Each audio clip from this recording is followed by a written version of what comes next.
nahanap ko yung personality ko as an athlete nung time na nawala ako sa PVL. Kasi mas more on, para kasing naka-default na lahat sa akin before na, okay, magte-training ako, pupunta ako sa training, kasi kailangan. Pero nung time na wala akong commitment sa kahit saan, tapos nagte-training lang ako mag-isa. Tapos ako yung magyayaya sa coach ko na, "Coach, kailan kayo available?" Kanina Coach Jorge. "Kailan kayo available next? What's our schedule?" Siyempre English kasi hindi tayo.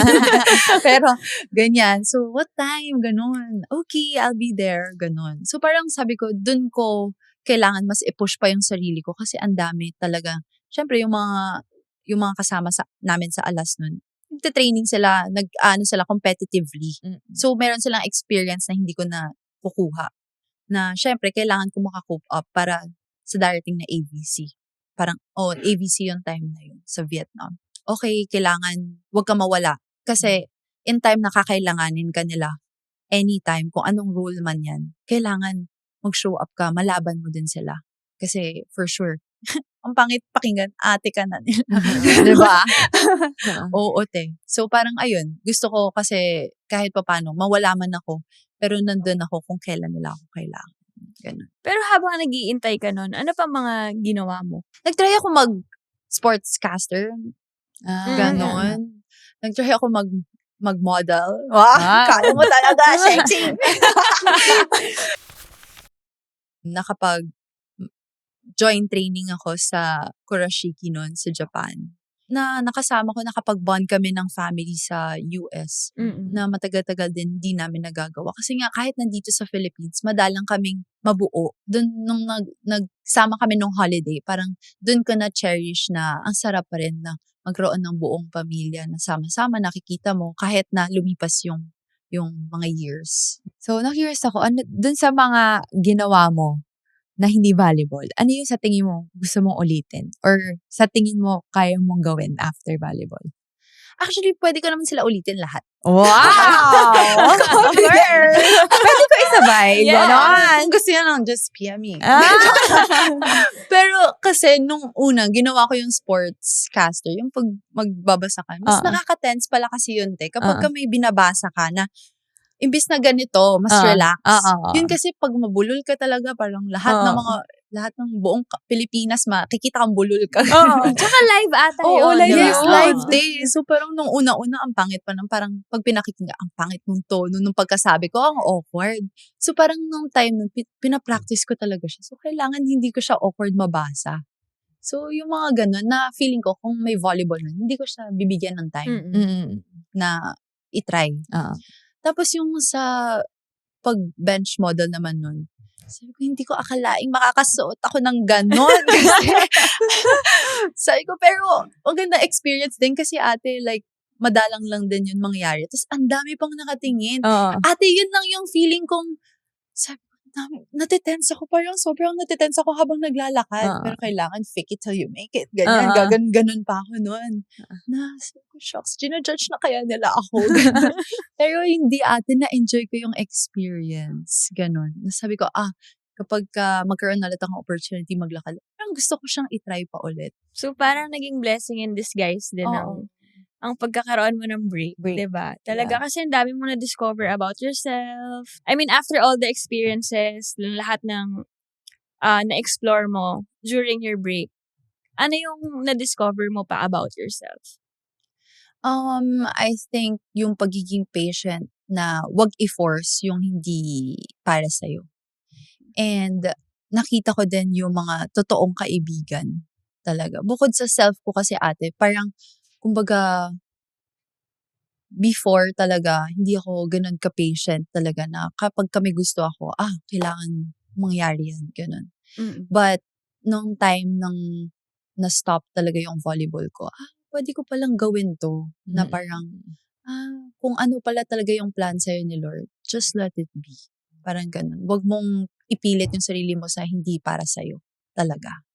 And, nung time din na walang volleyball, dun ko nakita yung talagang kung sino yung may care sa akin. Kasi wala ako sa volleyball scene spotlight. Yeah, Oo. wala ako dun. So, sino ba talaga yung nangangamusta na genuine? Talaga, sino yung mga nandyan na, kumbaga, gustong tumulong? Yung mga ganon. So, I feel like dun sa time na yon, dun ko nakita yung mga taong genuine sa buhay ko. So, how do you pass on your knowledge, lalo na sa younger generation na nakikita mo sa sarili mo sa kanila?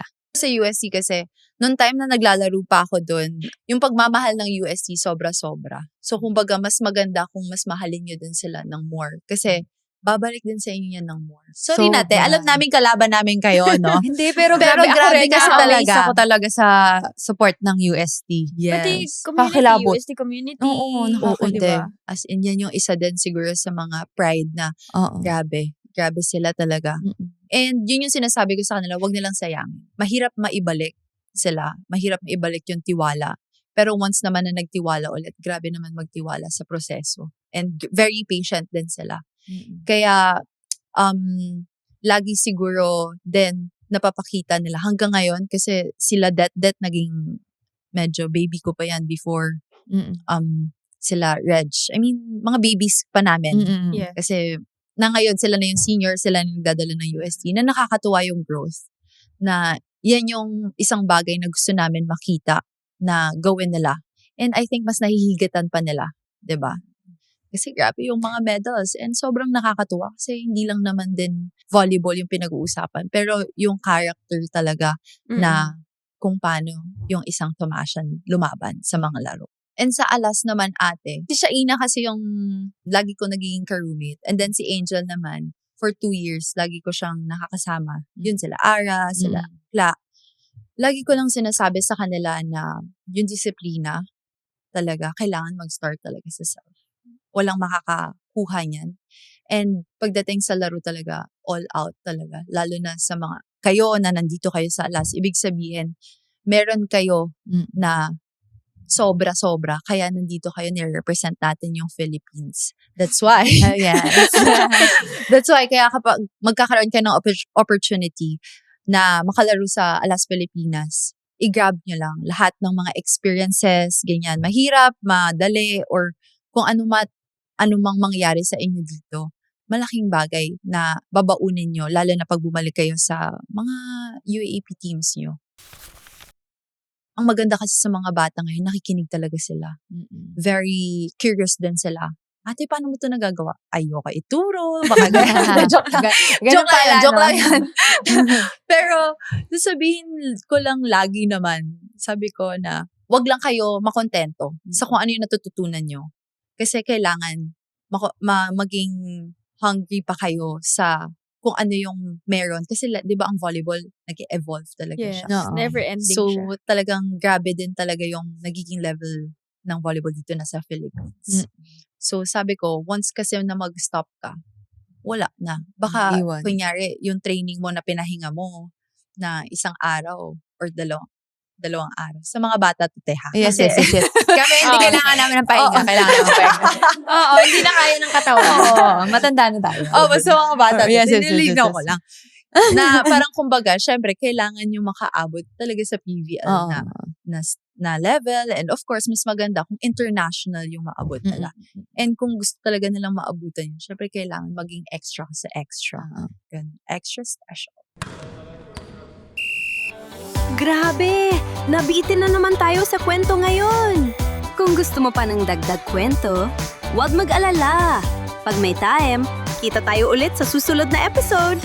Grab a spot! Relax lang! At makitambay sa kwentuhan namin! Walang pressure! Chill lang! Follow us on YouTube, Spotify at Apple Podcasts para mapakinggan ang buong episodes ng Ang Podcast ng Mga May Time.